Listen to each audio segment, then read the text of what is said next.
দাউদ নবীর কণ্ঠ সুন্দর ছিল, কথা সত্য, কিন্তু দাউদ নবী যখন তেলাওয়াত করত সমুদ্রের মাছগুলি দাঁড়ায়ও যাইত। সুবহানাল্লাহ। উড়ন্ত পাখি যাওয়ার সময় দাঁড়ায়া যাইত, বনে জঙ্গলের সমস্ত প্রাণীরা এসে জড়ো হয়ে যাইত। এত মজা। কিন্তু দাউদ আলাইহিস সালাতু ওয়াস সালামের তেলাওয়াত শুনে একটা মানুষও ঈমান আনে নাই। কিন্তু আপনি আমার নবীর তেলাওয়াত শুইনা বেঈমানরা কালিমা পয়রা মুসলমান হয়ে যায়। কত মজা। আরে ভাই, তখনকার মানুষগুলি ডাক দিয়া বলে, না না, আমরা শিক্ষিত, লেখাপড়া জানি, আমরা পণ্ডিত এবং অনেকে এখানে কবি আছি। মোহাম্মদ যা পড়ে রে আমরা তা অর্থ বুঝি, মন্ত্রের অর্থের কোনো মিল টিল নাই। মন্ত্র হইছে উল্টা পাল্টা, কথা বল না, মন্ত্র হইছে উল্টা পাল্টা। আর কোরআন যে উনি পড়তেছে বড় সুন্দর সুন্দর কথা বলতেছে, অর্থ বুঝি। সুবহানাল্লাহ। না, এটা কোনদিন মন্ত্র নয়। অসংখ্য পণ্ডিতরা দাঁড়ায়া বললেন, এইখানে কাবা সাক্ষী, এটা মানুষের বানানো কোনো কথা হতে পারে না। আর এত মজা আমাদের জিন্দেগিতে কোনোদিন শুনি নাই। কলিজা শীতল হয়ে গেছে।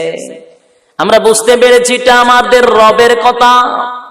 একটা সেকেন্ড দেরি করতে চাই না, এখনই কালিমা পড়ে দেন, লা ইলাহা ইল্লাল্লাহু মুহাম্মাদুর রাসূলুল্লাহ সাল্লাল্লাহু আলাইহি ওয়াসাল্লাম। আরে ভাই, অসংখ্য কথা, অসংখ্য ঘটনা, লম্বা হয়ে যাবে, তাই সংক্ষেপে বলি। হেদায়েতের মালিক একমাত্র আমার আল্লাহ। আল্লাহ বলেন, নবী গো, তারা বিরোধিতা করে, হেদায়েতটা তো আমার হাতে। আমি আল্লাহর ইচ্ছা করছি সবাইরে হেদায়েত দিব, তাই এরা বিরোধিতা করছে। রাত্রে সকালে দিল পরিবর্তন করে আপনার দলে ঢুকায়া দিলাম। এই দৃশ্য দেখার পরে আবু লাহাবের মেজাজ গরম। এই দৃশ্য দেখার পরে আবু জাহেলের মেজাজ গরম। এই দৃশ্য দেখার পরে আবু লাহাবের বউয়ের মেজাজ গরম। সারা রাত মেহনত করলাম, সকালবেলা ঘটলো কি সহ্য হয় না, ঠিক কিনা? সহ্য হচ্ছে না। এরে ভাই, আবু লাহাবের নেতৃত্বে দুইটা ছেলেকে পাঠাইয়া দিল নবীরে আক্রমণ করার জন্য, নবীরে মারার জন্য পাঠাইয়া দিছে। নবীর উপরে হামলা করছে, জামা টান দিয়া ছিঁড়ে ফেলেছে। নবীর উপরে মানুষের সামনে নবীরে মান সম্মান নষ্ট করার বহুত চেষ্টাও করেছে। নবীরে শরীরে আঘাত করেছে, আল্লাহর সামনে বেয়াদবি করেছে, রাসূলের সামনে দাঁড়াইয়া আমার আল্লাহকে নিয়ে বাজে গালাগালি করেছে। তারা বলে, আপনি আমাদের দেবদেবীর বিরুদ্ধে কথা বলেছেন, তাই আমরাও আপনার আল্লাহকে নিয়ে বাজে কথা বললাম। আল্লাহর হাবিব সেদিন রাগান্বিত হইয়া আবু লাহাবের ছেলেকে বদুয়া দিয়া দিছে, নালত দিয়া দিছে, আল্লাহরে তুমি ধ্বংস করো। কথা বুঝেন? আমার নবীর ইতিহাস পড়তে গিয়া, জীবনী পড়তে গিয়া, কারো নামে নবী কোনদিন বদুয়া দেয় নাই। এই নবী কারো নামে বদুয়া দেয় নাই। কিন্তু সেদিন আল্লাহর হাবিব এত রাগান্বিত হয়েছিলেন, আল্লাহর কাছে দরখাস্ত করছে, আল্লাহ তুমি এর ধ্বংস করো। তাহলে নিশ্চয়ই এখানে বড় ধরনের কোন কাহিনী আছে না নাই? যে হাবিব তায়েফের ময়দানে রক্ত জড়ায়, বদুয়া দেয় না। কথা বলেন? এই তায়েফের ময়দানে নবী কত কষ্ট পাইল, বদুয়া দিল না। রক্ত জড়াইছে তায়েফের ময়দানে, ছোট ছোট বাচ্চারা নবীরে ঢিল মারছে, তাও একটা দুইটা ঢিল না, বৃষ্টির মতো নবীরে পাথর মারছে। শরীরের চামড়া ফেটে রক্ত বাইরিছে। আমি জানতে চাই আপনাদের কাছে, কত জোরে ঢিল মারলে পড়ে শরীরের চামড়া পেটে রক্ত বাহির হয়? একবার কি চিন্তা করেছেন? শরীরের থেকে রক্ত, শরীরের চামড়া ফেটে রক্ত বাহির হচ্ছে, পাথরের আঘাতে আঘাতে শরীরটা ক্ষত বিক্ষত হয়ে গেছে, রক্ত ঝরতেছে। আল্লাহর নবীর সঙ্গে ছিল যায়েদ ইবনে হারেসা রাদিয়াল্লাহু তাআলা আনহু। আল্লাহর নবী বলেন, যায়েদ রে, আমার সঙ্গে তুই আসস, খুব খেয়াল করবে একটা রক্তের ফোঁটা যেন জমিনে না পড়ে। সুবহানাল্লাহ আসেনি কেন? একটা রক্তের ফোঁটা যেন জমিনে না পড়ে, খুব খেয়াল করবি। আল্লাহর হাবিবের রক্তগুলা যাইদে ভালো করে মুছতেছে, শরীরের রক্ত নিচে পড়তে দেয় না। এইভাবে রক্ত মোচন করতেছে, নবী বেহুশ হয়ে যায়, কোন সময় হুশ কোন সময় বেহুশ, এত রক্ত মুবারক শরীর থেকে বের হয়েছে। আল্লাহর হাবিব এত কষ্ট পাওয়ার পরে মুখ দিয়া কোনো শব্দ বাহির করে নাই। একটা রক্তের ফোঁটা ঝুলন্ত অবস্থায় পায়ের জুতা বেদ করে জমিনে পড়ে যাবে। আমার আল্লাহ ডাক দিয়া বলেন, জিব্রাইল রে তুমি কোথায়? জিব্রাইল বলে, মালিক গো আমি তো সিদরাতুল মুনতাহা। আরে জিব্রাইল, সিদরাতুল মুনতাহার দিকে যাও, আমার হাবিবের জুতা থেকে একটা ফোঁটা রক্ত জমিনে পড়ে যাবে, ঝুলন্ত রয়ে গেছে রক্তটা। যদি জমিনে পড়ে যায় রে, আমি আল্লাহর হুকুমের অপেক্ষা জমিন করবে না। বলবেন হুজুর জমিন আবার আল্লাহর অপেক্ষা করবে না, আল্লাহর হুকুম ছাড়া কি লড়বো নি? জমিন আল্লাহর অনুমতির অপেক্ষা করবে না, ভূমিকম্প শুরু হয়ে যাবে। এই কথাটা কেন বললেন আমি আপনার একটা এক্সাম্পল দিই, বুঝবেন। মনে করেন চেয়ারে আমার বাবা বসা, হঠাৎ করে একটা মানুষ যদি আমার বাবার এক আলো থাপ্পড় মারে, থাপ্পড় খাইয়া কি আমার বাবা কোন লাগবে করে দিদি চাই রয়েছে তারা দরস না করে কি কথা কোন লাগবো না? অর্ডারের আগে দূরে লাগান লাগবো। এই সময় কি অর্ডার সামন বলা বা অনুমতি দিন, শর্ত দেখাইছেন আমার একটু অনুমতি দিবেন দরতা, কথা বলা লাগবো না? অনুমতির আগেই ঠিক এই এক্সাম্পলটা বুঝতে হবে আপনার। এই জন্য আমার আল্লাহ বলেন, অনুমতি জমিনকে আমার দেওয়া লাগবে না। রক্তের ফোঁটা জমিনে পড়লে জমিন আমার অনুমতি ছাড়া ভূমিকম্প দিয়া দিব। জিবরাইল বলেন, আল্লাহ যখন আমাকে আদেশ করলো, আমি সিদরাতুল মুনতাহা 7 আসমানের উপরে, এক আসমান দুই আসমান না, একেবারে 7 আসমানের উপরে আমি জিবরাইল বসা সিদরাতুল মুনতাহা। আমি কোথায় রে, আর আমার নবী কোথায়? কেমনে সম্ভব? আপনারা উঠাউঠি করবেন না, কারণ আমার বয়ানের পরে আজান হবে, এখানে নাম। আল্লাহর হাবিবের রক্তের ফোঁটা জমিনে পড়ে যাবে সিদরাতুল মুনতাহায়। জিবরাইল আল্লাহ অর্ডার দিছে আপনি তাড়াতাড়ি যান। জিবরাইল বলে, আমার শরীরের প্রত্যেকটা পশম দিয়া গ্রাম বাহির হয়ে গেছে, পেরেশানির মধ্যে পড়ে গেছে। এত তাড়াতাড়ি একটা ঝুলন্ত যদি পানির ফোঁটা অথবা রক্তের ফোঁটা থাকে, বলুন না এটা জমিনে পড়তে কয় সেকেন্ড লাগে? 1-2 সেকেন্ডও লাগে না। জিবরাইল সেখান থেকে তার শরীরের 600 নূরের ডানা একসাথে বাড়ি মারছে। 600 নূরের ডানা দিয়ে একসাথে বাড়ি মারছে।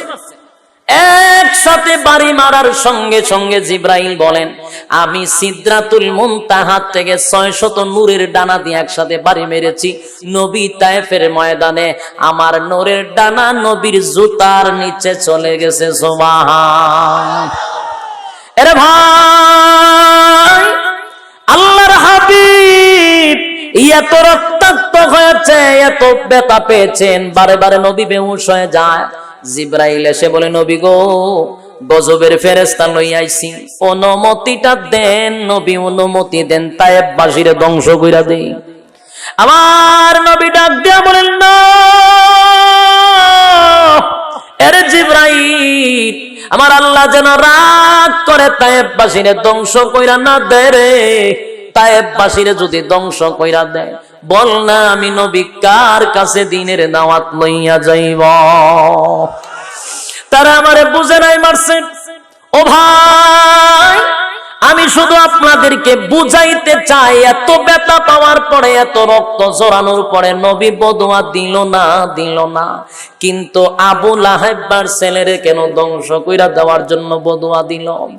আরে ভাই, দিনের জন্য, ইসলাম কায়েম করার জন্য আল্লাহর হাবিব শরীরের রক্ত জড়াইছে, দিন কায়েমের জন্য রক্ত দিতে হইছে। আজকে তো আমরা ইসলাম কায়েম করতে চাই জিলাপি খাইয়া, ইসলাম কায়েম করতে চাই বিরানির ফুতলা ভাড়াইয়া। এই ইসলাম কায়েম করতে হলে ইসলাম নামের বৃক্ষের নিচে রক্ত দিতে হবে, ঠিক কিনা বলেন? ইসলাম রক্ত চায়, রক্ত দাও, ইসলাম জিন্দা হবে। এই জন্য খালি সিন্নি খাওয়া, মিষ্টি খাওয়া সুন্নত এখানে সীমাবদ্ধ না, রক্ত দেওয়াটাও সুন্নাত, ঠিক কিনা বলেন? আরে ভাই, আল্লাহর নবী দ্বীন কায়েমের জন্য, ইসলামের জন্য রক্ত ঝরাইছেন, বদুয়া দিছেন না? উহুদের ময়দানে আল্লাহর নবীরে মারার জন্য বেঈমানরা চতুর্দিক থেকে তীর মারে, একটার পর একটা তীর মারে। নবীকে মারার জন্য তীর মারতেছে, সাহাবীরা নবীর সামনে এইভাবে দাঁড়ায় আছে। আগে নবীজি, চিন্তার কোনো কারণ নাই, আপনি কোনো চিন্তা করবেন না, যতক্ষণ না পর্যন্ত আমরা সাহাবীরা বেঁচে থাকবো আল্লাহর কসম একটা তীরের আঘাত আপনার শরীরে লাগতে দিব না। আরে ভাই, আল্লাহর হাবিবকে বাঁচানোর জন্য, হেফাজত করার জন্য সাহাবীরা সামনে দাঁড়িয়ে আছে, তীরের আঘাত একটার পর একটা বুকে ঢুকতেছে, পেটে ঢুকতেছে, জাজরা হয়ে যাচ্ছে। একজন সাহাবী পিছনে টান দেয়, বাইরে আমার একটু সুযোগ দেস না ভাই, তুই তো কিয়ামতের কঠিন ময়দানে আশিকে রাসূল হইয়া দাঁড়ায়া যাইবি আল্লাহর সামনে। আরে ভাই, দে ভাই একটু সুযোগ দে, আমিও কিয়ামতের কঠিন ময়দানে আল্লাহর সামনে দাঁড়াইয়া যেন বলতে পারে, মালিক গো, তোমার হাবিবকে হেফাজত করার জন্য শাহাদাত বরণ করেছি। তালহা রাদিয়াল্লাহু তাআলা আনহু বলেন, না না না, আমার দেহে যতক্ষণ প্রাণ থাকবে এই একটা ইঞ্চি পিছনে নামতে রাজি না। আরে ভাই, সাহাবীরা একের পর এক শাহাদাত বরণ করতেছে, একের পর এক শাহাদাত বরণ করতেছে নবীকে হেফাজত করার জন্য। ওইদিকে বেঈমানরা নবীর একটা ঢিল মেরে দিয়েছে চেহারা মুবারকের মধ্যে, দানটা ভেঙ্গে দুইটা দাঁত সামনের ভেঙ্গে গেছে। নবীর দান মুবারক শহীদ হয়ে গেল। তারপরে পাথর দিয়া যখন ঢিল মেরেছে, লোহার হেমলেট নবীর মাথায় পড়া ছিল, হেমলেটটা ভেঙ্গে লোহার হেমলেটটা মাথা বেদ করে ভিতরে ঢুকে গেছে। আরে এত কষ্ট আল্লাহর হাবিব বরদাস্ত করতে পারে না, এত কষ্ট নবী রক্তাক্ত হইয়া ব্যথায় ব্যথিত হইয়া নবী বেহুশ হইয়া জমিনেই পড়ে গেছে। বেহুশ হইয়া নবী গর্তের ভিতরে যখন পড়ে গেল, ওইদিকে শয়তানও একটা সুযোগ পেয়ে গেল, ডাক দিয়া বলে, কতিলা মুহাম্মদ, নবী নাই রে, মুহাম্মদ দুনিয়ার থেকে বিদায়। শয়তান খবর ছড়াইয়া দিল, গোটা মদিনায় খবর হয়ে গেল, নবী নাই, নবী নাই, নবী নাই। উহুদের মাটি পর্যন্ত খবর ছড়াইয়া পড়ল, নবী নাই, নবী নাই। বড় বড় সাহাবীরা, উমরের মতো সাহাবীরা, আবু বকরের মতো সাহাবীরা, আলীর মতো সাহাবীরা তরবারি হাত থেকে ছেড়ে দিয়েছে, মাটিতে লুটায়া পড়েছে। কার জন্য যুদ্ধ করব রে? আজকে আমার নবী যদি না থাকে কার জন্য যুদ্ধ করব, কার জন্য বেঁচে থাকব? হযরত ওমর কান্দে, হযরত আবু বকর কান্দে, আলী চোখের পানি ছেড়ে দিয়া কান্দে, কার জন্য যুদ্ধ করব? নবী নাই, নবী না। এই খবরটা শুধু উহুদের ময়দানে সীমাবদ্ধ নয় রে, খবরটা ছড়ায় পড়ল মদিনার অলিতে গলিতে, খবর ছড়ায় পড়ল, নবী নাই, নবী নাই। মদিনার ছোট ছোট বাচ্চারা নবীর জন্য কান্দে। এরা ছোট ছোট মাসুম বাচ্চারা নবীর জন্য কান্দে গো। মহিলারা কান্দে, অনেক মহিলারা দৌড়াইতে শুরু করলো, উহুদের ময়দানে দৌড়াইতে শুরু করলো। যত দূর সামনে যায়, উহুদের ময়দান থেকে মানুষ যখন ফিরে আসে, মহিলাদেরকে জিজ্ঞায়, ও মা কোথায় যাও, গিয়ে লাভ নাই, তোমার স্বামী দেখছি মারা গেছে, তোমার স্বামীর লাশ পড়ে আছে। এরা মহিলা কোনো কথা বলে না, সামনের দিকে দৌড়ায়, সামনের দিকে দৌড়ায়। কিছুক্ষণ যাওয়ার পরে বলে, আমি দেখছি তোমার সন্তানটা দুনিয়ার থেকে বিদায় হয়ে গেছে। মহিলা তাও থামে না, সামনের দিকে দৌড়ান। একজন বলে, মহিলা গো, আমি আসার সময় দেখছি তোমার বাবা শাহাদাত বরণ করেছে। এবার মহিলা দৌড়ায় আর বলে, আমি কি তোমাদের কাছে একবারও জানতে চেয়েছি আমার সন্তান কোথায়? একবারও কি জানতে চেয়েছি বাবা কোথায়, আমার স্বামী কোথায়? না না, জানতে চাই নাই রে। আমি বলি, তোমরা বলো আমার হাবিব উহুদের ময়দানে জিন্দা আছে কিনা? আল্লাহু আকবার বলেন। আরে ভাই, এই আশিক রাসূল কারে তো দেখছনি?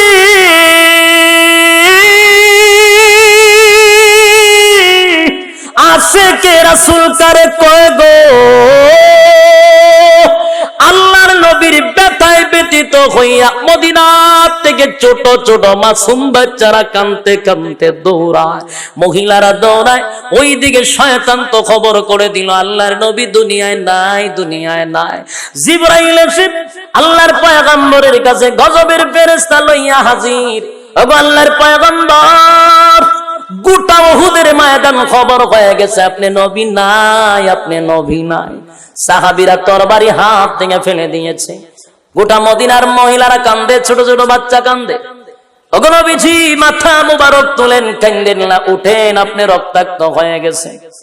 আল্লাহর নবী বলেন, আমি উঠতে পারি না, মাথায় প্রচন্ড আঘাত, লোহার হেমলেট ভিতরে ঢুকে গেছে, দান ভেঙে গেছে। সাহাবীরা খবর পেয়ে গেছে আল্লাহর নবী বেহুশ অবস্থায় পড়ে আছে। হযরত আলী দৌড়াইয়া ওমরের কাছে গিয়া বলে, ওমর রে, কান্দিস না, নবী বেঁচে আছে, সুবহানাল্লাহ। একটা দৌড় মাইরা নবীর কিনারায় চলে গেল। আল্লাহর নবী বলেন, আলী রে, আমার মাথা দিয়া একটা হেমলেট ঢুকে গেছে। আরে আলী, দান ভেঙে গেছে, সহ্য করতে পারি না। আরে আলী, আমার উম্মতের খবর কি? বলে, নবী গো, গোটা উহুদের ময়দান খবর হয়ে গেছে, আপনি নাই। জিবরাইল বলেন, হাবিব, আল্লাহর পক্ষ থেকে ঘোষণা, একবার শুধু অনুমতি দেন, একবার অনুমতি দেন, গোটা উহুদ পাহাড়টারে একেবারে চাপা দিয়া সবটি বেঈমান মেরে ফেলবো। আপনি অনুমতি দিলে সবটি ধ্বংস হয়ে যাবে। এর যুবক ভাই, দিলের কান লাগায়া শুনো, নবীর দান ভেঙে দিল, মাথা দিয়া লোহার হেমলেট ঢুকে গেল। এত ব্যথায় ব্যথিত হওয়ার পরেও নবী ডাক দিয়া বলে, জিবরাইল রে, আমার আল্লাহ নিশ্চয়ই রাগ করে ফেলেছে। না না, আমার আল্লাহরে বল যেন আমার আল্লাহ রাগ না করে, আমার মালিক যেন রাগ না করে। আমার মালিক যদি রাগান্বিত হইয়া উহুদের যারা আছে বেঈমানরে যদি মাইরা ফালায়া দেয়, কার কাছে রে আমি নবী দ্বীনের দাওয়াত লইয়া যাইব? তারা আমার উপরে আঘাত করছে, বুঝতে পারে নাই। আমি নবী বদুয়া দিব না, আমি দোয়া করব, আল্লাহ তাদেরকে তুমি হেদায়েত দাও। নবী হেদায়েতের দোয়া করছে, সুবহানাল্লাহ। এ ভাই, জানতে চাই আল্লাহর হাবিব এত ব্যথা পাওয়ার পরেও বদুয়া দিল না। আবু লাহাবের ছেলেরে কেন বদুয়া দিল? তার একটা নাম্বার কারণ ছিল, আবু লাহাবের ছেলে আল্লাহর নবীর সামনে দাঁড়াইয়া আমার আল্লাহরে গালি দিছে। আল্লাহর নবী বলেন, মালিক আমারে যদি রক্ষাত্ম করে দুনিয়ার থেকে বিদায় করে দিত, আমি রাগ করতাম না, একবারও তার দিকে তাকাইতাম না। কিন্তু আমার সামনে দাঁড়াইয়া আমার মালিকরে কেউ গালি দিবে, আমি নবী এটা বরদাস্ত করতে পারি না। এই আল্লাহকে যদি কেউ গালি দেয়, বরদাস্ত করবেন? এটা কি আপনার ইমানি দায়িত্ব? এটাই আওয়াজ। আল্লাহকে যদি কেউ গালি দেয়, রাসূলকে কেউ গালি দিলে বরদাস্ত করবেন আপনারা? স্পষ্ট একটা কথা শুনেন, স্পষ্ট শুনেন, বাংলাদেশের কিছু বাউল শিল্পীরা পাগল হয়ে গেছে, গাঞ্জা খাইতে খাইতে ডেড ওভার হয়ে গেছে। স্পষ্ট আজকের বক্তব্য থেকে জানাইতে চাই, গতকালকে না 3 দিন আগে আমি একটা মহিলা বাউল রীতা বাউলের একটা বক্তব্য শুনেছি। এর আগে একটা তো প্রশাসন বন্দী করছে, রিমান্ডে নিছে, কিন্তু গত 2 দিন আগে আমি একটা বক্তব্য শুনলাম, এক মহিলা বাউল, সে এক পর্যায়ে বক্তব্য দিতে গিয়ে আমার আল্লাহরে শয়তান বলেছে, আমার আল্লাহরে গালি দিয়েছে, আমার আল্লাহরে মুনাফিক বলেছে। আমি স্পষ্ট জানাইতে চাই, বাংলাদেশের উলামায়ে কেরাম যখন কোন আন্দোলন করে, এটা সরকার নামানোর জন্য আন্দোলন করে না। বাংলাদেশের উলামায়ে কেরাম সরকারকে উঠানোর জন্য আন্দোলন করে না। যতবার আন্দোলন হয়, ইসলামের স্বার্থে আন্দোলন হয়। যতবার আন্দোলন হয়, রাসূলের ইজ্জত রক্ষার জন্য আন্দোলন হয়, ঠিক কিনা বলেন? আল্লাহর সাথে যদি কেউ বেয়াদবি করে 92% মুসলমানের দেশে যদি আমার আল্লাহকে শয়তান বলে, মুনাফিক বলে, 92% মুসলমান এটা বরদাস্ত করতে পারে না। এই মহিলাকে বাইতুল মুকাররমের সামনে ফাঁসির কাস্টে ঝুলাইতে হবে, কারণ সে মুরতাদ হয়ে গেছে। মুরতাদের শাস্তি হলো মৃত্যুদণ্ড, মৃত্যুদণ্ড, মৃত্যুদণ্ড, ঠিক কিনা বলে?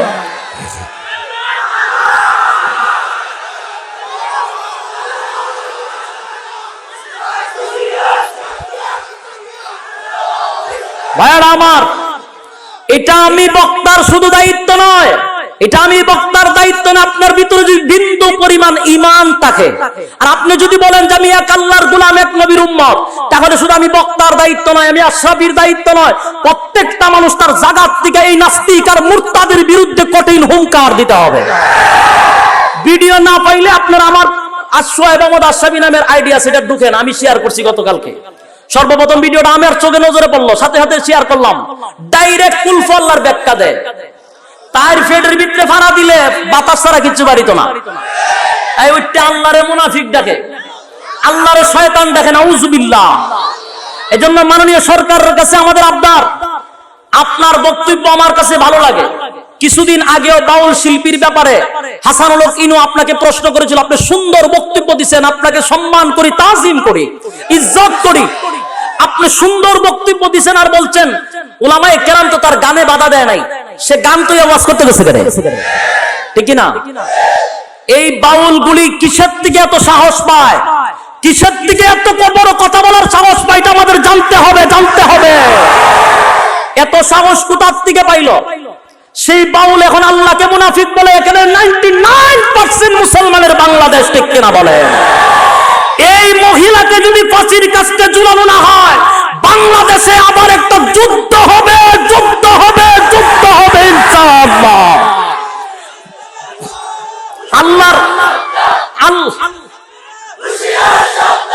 আল্লাহর ইজ্জতের ব্যাপারে কথা বললে আমরা গর্জে উঠি।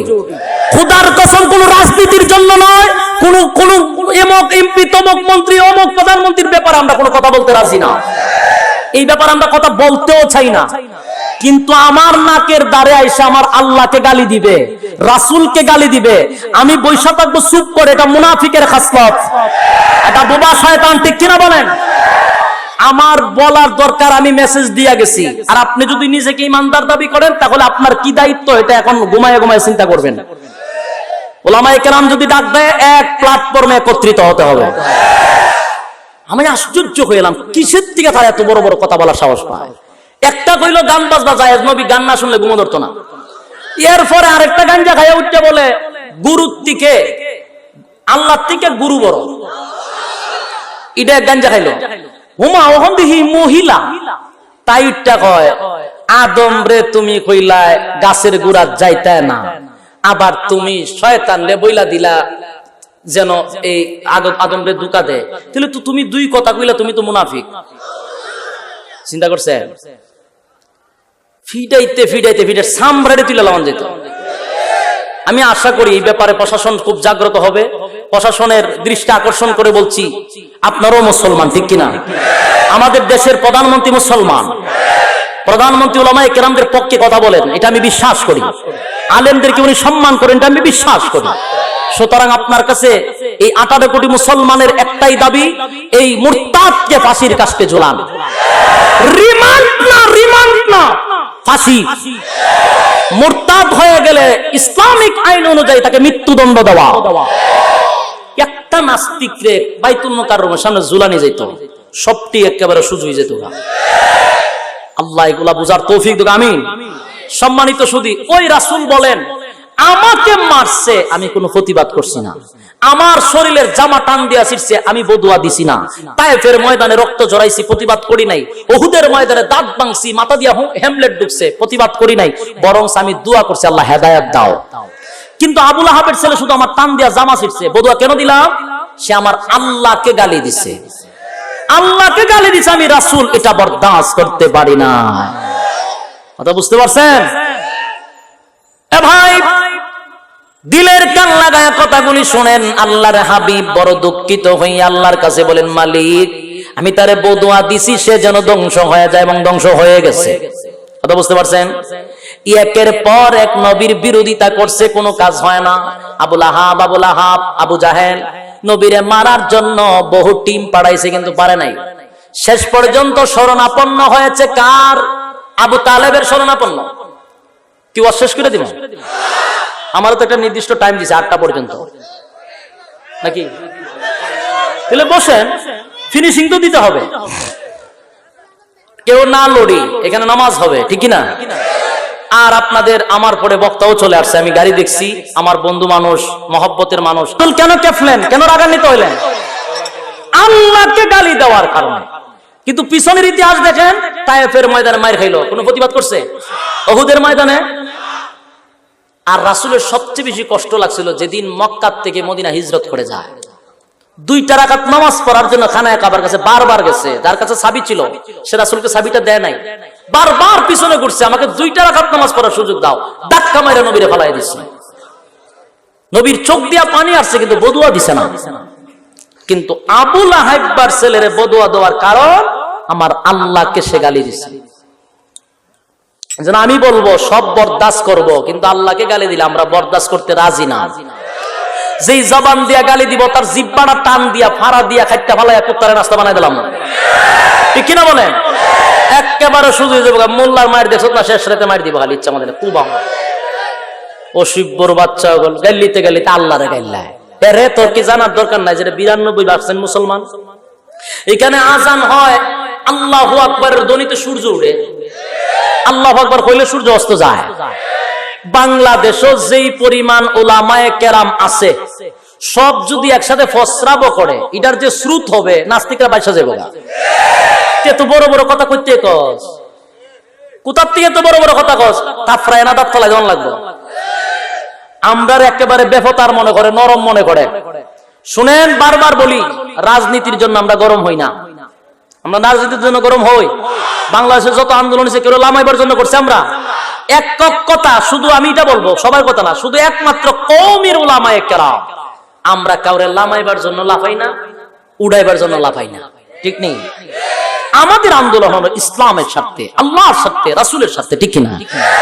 সম্মানিত সুধী, এখন আসুন, আল্লাহকে গালি দেওয়ার কারণে রাসূল কিতনা জায়গা, যেই রাসূলের কোনো রাগ নাই, গুসা নাই, মায়ের খায় দোয়া করে, সুবহানাল্লাহ বলেন। মায়ের খায় কি করে? উল্টা দোয়া করে। ওই রাসূল আল্লাহরে গালি দেওয়ার পরে রাগ হয়ে গেছে। এই জন্য যারা একেবারে নরম মানুষ দেখবেন, মানে নরম তবিয়তের মানুষ, ইডি সেতলে কিন্তু খবর আছে, ঠিক না? এ ভাই, আল্লাহর হাবিব বলেন, মালিক বহু চক্রান্ত করছে, সব বেঈমানরা রাসূলকে মারার জন্য বৈঠক করছে। কেন? দিনের দাওয়াত দেওয়া হচ্ছে, ইসলামের প্রচার প্রসার হচ্ছে, তাই রাসূলের বিরুদ্ধে লেগে গেল। শেষ পর্যন্ত শরণাপন্ন হয়েছে আবু তালেবের। আর 5-10 মিনিট আমি ফিনিশিং দিচ্ছি। আমার আয়াতটা কেন নাজিল হইছে ইয়াদ আছে নি? ঘটনা ইয়াদ আছে নি? কেন নাজিল হইল, কোন কারণে নাজিল হইল, এটা জানার দরকার আছে না নাই? আল্লাহর হাবিবের ব্যাপারে সব চক্রান্ত শেষে গেল আবু তালেবের কাছে।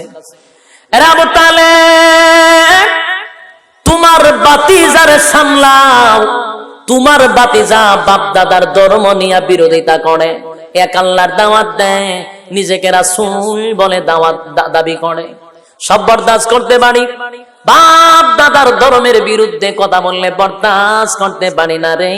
আবু তালেব, তোমার বাতিজারে তুমি সামলাও।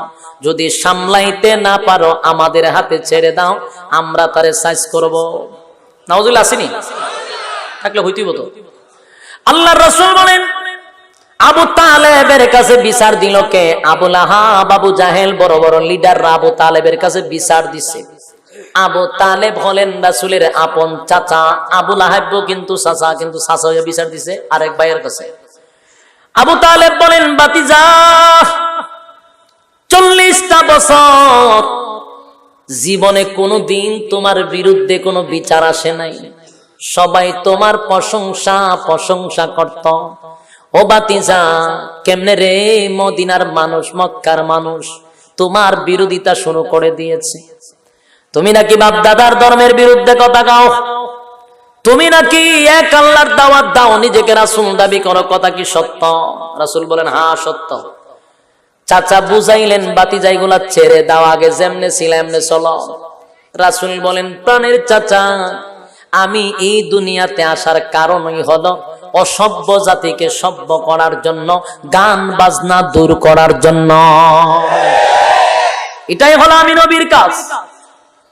এতে যদি আপনি চাচাও আমার বিরুদ্ধে চলে যান, আমি কোনো আপত্তি করব না। মনে চাইলে আমার পক্ষে থাকতে পারেন, নাইলে বিপক্ষ যাইতে পারেন, কিন্তু আমি আমার জায়গা থেকে লড়বো না। আবু তালেব নবীর চিনেনি, নিজের সন্তানের মতো লালন পালন করছে। আবু তালেব ডাক দিয়া বলেন বাতিজা, আমি তোমারে চিনি, আমি তোমারে ভালোবাসি, নিজের সন্তানরে এই পরিমাণ ভালোবাসি না তোমারে যেই পরিমাণ ভালোবাসি। বাতিজা, আমি তোমারে কলিজার থেকে ভালোবাসি, মহব্বত করি। তুমি তোমার কাজ চালিয়ে যাও, আমি তোমার সঙ্গে আছি। কেউ যদি বাধা দেয় তরবারে লইয়া দাঁড়াইব।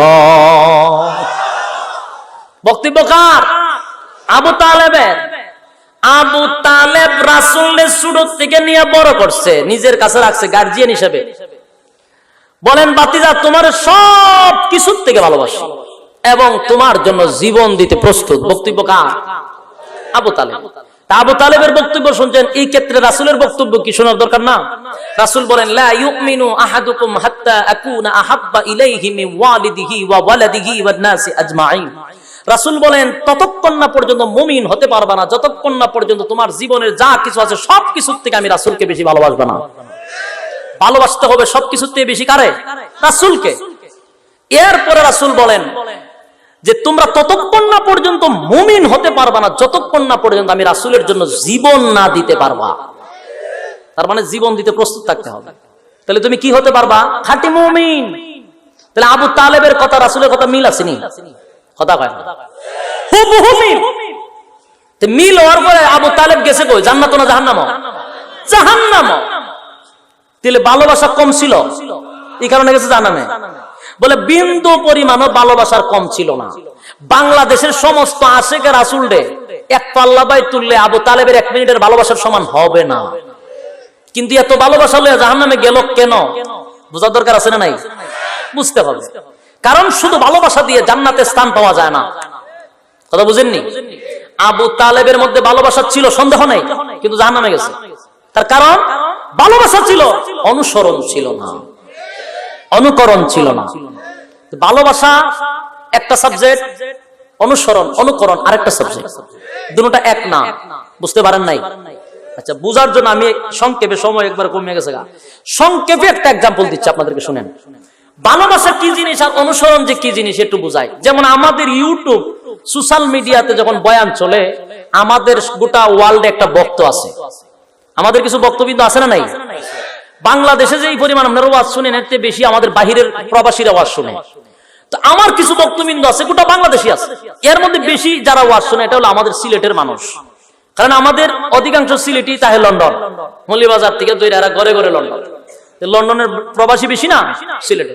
এরা আমার ওয়াজ শুনে, শুনে যে আমার কাছে ফোন দেয়, এই জন্য বলছি। খুব ওয়াজ শুনে এবং আমার আলেদা একটু বেশি মহব্বত করেন, কারণ আমি তাদের বিভাগের, ঠিক কিনা? এই জন্য একটু মহব্বত বেশি হয়। তো মাঝে মধ্যে তাদের আবেগপূর্ণ কথাগুলা বলে। কি বলে? এরার ভাষায় কইতাম না আমার ভাষায় কইতাম, এরার ভাষায় কইতাম না। তখন ফোন দিয়া ফতমেদের ভূমিকা হইল, হুজুর কিতা কর রায় আসুননি বালা, ওই বালা ইয়াল্লাহ হুজুর মাতক কেন, আপনার ওয়াজ না হলে ঘুমই ধরে না। বললাম মজা লাগে হুজুর, কিতা করতাম সারাদিন আপনার ওয়াজ উমরা। কথা বুঝেননি? কারণ যারা ভাষা বুঝেন এরা মজা পাবেন, আর যারা বুঝেন না এর কাছে তো খবর জিয়ারত হইতাছে। হুজুর কিতা কইতেছেন বুঝতেছি না। আমাদের সিলেটি ভাষার মধ্যে একটা মজা আছে, যারা বুঝে এরা খুব মজা পায়। তো তাদের কথা রাখি তাদের ভাষায়, কই আল্লাহ হুজুর আমার হুরুতা, আমি আমার ওয়াইফ সকলেই খালি আপনার ওয়াজ শুনেন, আপনার ওয়াজ না হুজুর, 5 ওয়াক্ত নামাজ পড়াম, ভালো লাগে হুজুর আপনার ওয়াজ। আল্লাহ ভিতরে যে আপনার লাগে কিতা কিতা করে কইতাম না হুজুর। আমি কইছি ঠিক আছে, এখন কি করতে হইব? কই আল্লাহ আমি হুজুর দেশ আইরাম আগামী মাসও, আপনার লগে আমার দেখা করতে হইব, জেলাখান ফারি ওলা খান। আচ্ছা আমি কই ঠিক আছে, আমি তো প্রোগ্রাম নিয়ে ব্যস্ত, আপনি আসেন ইনশাআল্লাহ, ওই দিকে প্রোগ্রাম হলে দেখা করব। পরে তার সাথে কথা বলতে বলতে, একজন না কিন্তু এরকম অসংখ্য জন একজনের কথা বলতেছি, আমাদের সিলেট মৌলভীবাজারে অনেক অসংখ্য মানুষ ফোন দেয়। তখন আমি কইলাম ঠিক আছে হুজুর আরেকখান কথা, কি টানতাম আপনার লেগে কাছে, কি টানলে আপনি খুশি? আমি ভাই আমার সব আছে, আপনি আসেন মুসাফা করবো, দেখা করবো, ঠিক আচ্ছা তো আমার মনটা আছে, আপনার একটা মোবাইল আনতাম, আপনি এটা ঠিক আমার কথা খালি স্মরণ করবা। আমি আচ্ছা ঠিক আছে নিয়ে আয় পুরো আনছি। আমি গেলাম মৌলভীবাজার সাইডে প্রোগ্রামে, রাস্তায় দেখা টাকা করলো এক হোটেলে, নাস্তা মাস্তার ব্যবস্থা করছে। তো আমি বারবার জিগাই কথা বলছে কি আমার সাথে মোবাইল, ওই আল্লাহ ফাউরিলে শুনি আমি কথা কইছি আপনার লগে, কত কথা কইলাম আপনি ভুলে গেছেন। তা আমি একবার তার ভাই চাই, আর আমার মাথার থেকে ফাও পর্যন্ত তাকায়, আমি কিতা কয় ইয়া না কইলে আমার লাগে কিতা কিতা করে, আমার লাগে জান প্রাণ দিলাইব ইলাহান কিতা। মানে আমি তার দিকে অবাক হয়েছি কেন জানেন, তার ফাত থেকে মাথা পর্যন্ত গেটা ভিন্ন, চুলগুলা স্টাইলের এইভাবে, হাতে টাতে ভিআইপি, মানে বুঝুই যা লন্ডন থেকে স্বর্ণের চেন দিয়া কি বাপ সাপ। আমি কি সব বোনাস, আপনি না বলে আমার ভালোবাসেন, ওই আল্লাহ আর কিতা কইতাম হুজুর, কিলাখান কইলে যে বিশ্বাস করবা, নৌকা মোবাইল চেক কান আপনার লাগি, খালি টিপবার আমার কথা খালি স্মরণ করি লেগা। আমি সব ঠিক আছে, কিন্তু ভাই আপনি তো আমার মতো হইতে পারলেন না। ওই আল্লাহ নমাজ পড়ি তো ও কিতা মাত্র আপনি নমাজ পড়ি। আচ্ছা ঠিক আছে, আপনারা এতক্ষণের আলোচনা কি বুঝেন, ভালো আমারে কম বাসে, ভালোবাসার কোনো কমতি আছে? বিন্দু পরিমাণে আমার প্রতি তার ভালোবাসার কমতি নাই, এত ভালোবাসে সে আমাকে। কিন্তু বলুন ভালোবাসা ঠিকই আছে, কোন অনুসরণ আছে?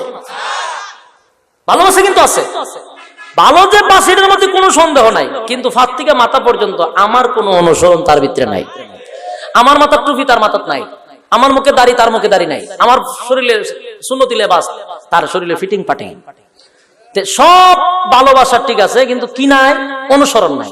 আমি তার বলছি ভাই আমার রঙে রঙ্গিত হন, তইলে এই ভালোবাসার দাম আছে, নাহলে 4 পয়সার দাম নাই। তাহলে আবু তালেব রাসূলকে ওই পরিমাণ ভালোবাসতো, কিন্তু রাসূলের অনুসরণ করতো না। বুঝতে পারছেন?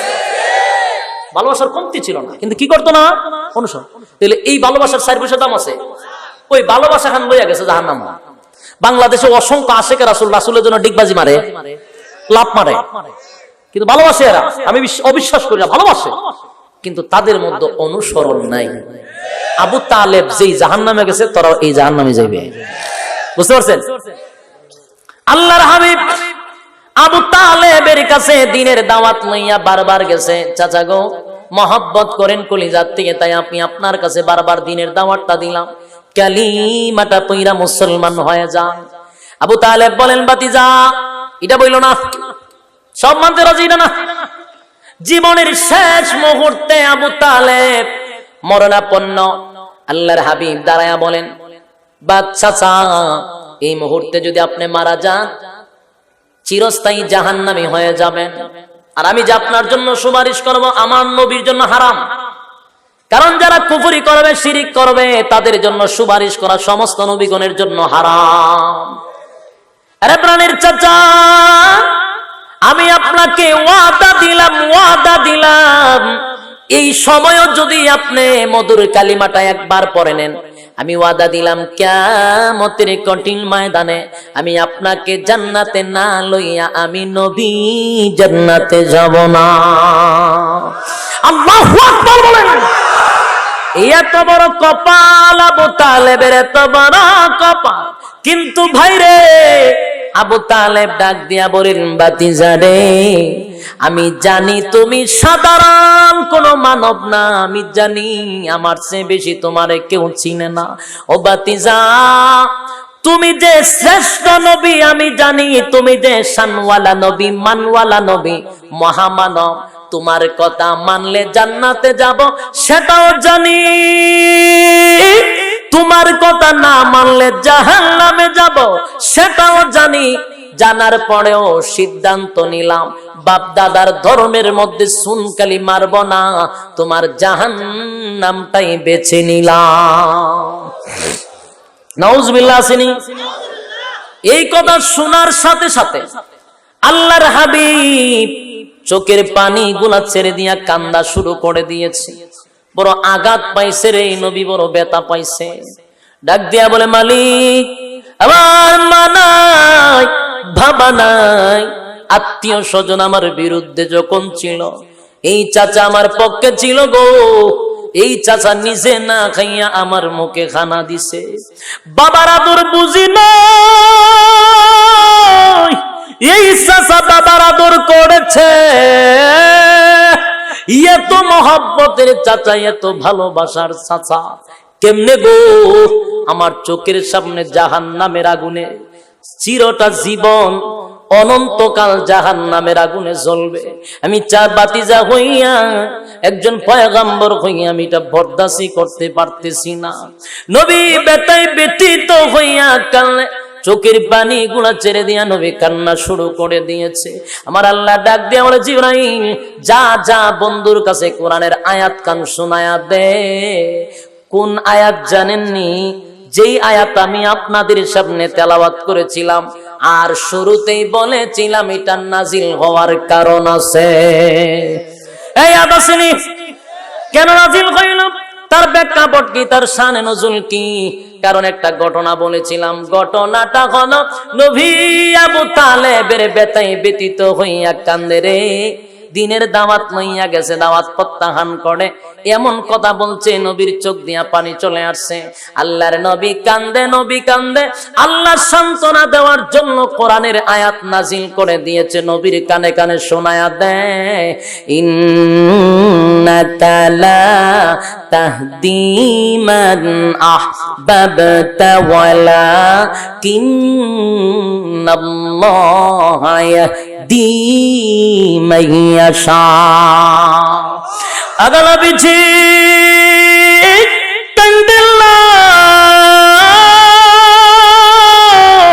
আবু তালেব আপনার মহব্বতের চাচা, মহব্বতের চাচা হতে পারে, ভালোবাসার চাচা হতে পারে। নবী গো আমি জানি আপনার বড় মহব্বতের চাচা, যত মহব্বত ভিতরে থাকুক না কেন গো, চাইলেই তো আপনি তার হেদায়েত দিতে পারবেন না। আপনি কান্দেন না, কারণ আমি আল্লাহ কিন্তু আপনার হেদায়েতের মালিক বানাইয়া পাঠাইছি না।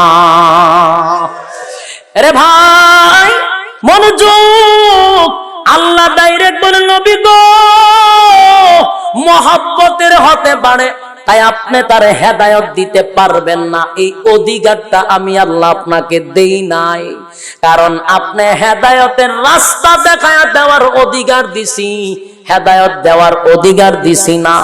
কারণ একমাত্র হেদায়েতের মালিক হলো আমি আল্লাহ। আরে ভাই আল্লাহ যদি কাউরে হেদায়েত দেয়, তামাম পৃথিবীর মানুষ তারে গোমরা করতে পারবে না। আর আল্লাহ যদি কাউরে হেদায়েত না দেয় গো, আমার নবী স্বয়ং ওয়াজ করলেও কাম হবে না। ঠিক কিনা বলে? আমার নবী কান্দি, চাচা চোখের সামনে জাহান্নামে যাবে, এই বেতায় ব্যতীত হইয়া কান্দে। তাই আল্লাহ আয়াত নাজিল কইরা জানায়া দিছে, আপনার দায়িত্ব শেষ, আমি আল্লাহর ফয়সালা হলো তারে হেদায়েত দিব না। ভাই লম্বা আলোচনা, কেন হেদায়েত দিবে না, কেন দিল না তারে, এইটার বহু ব্যাখ্যা আছে, সময়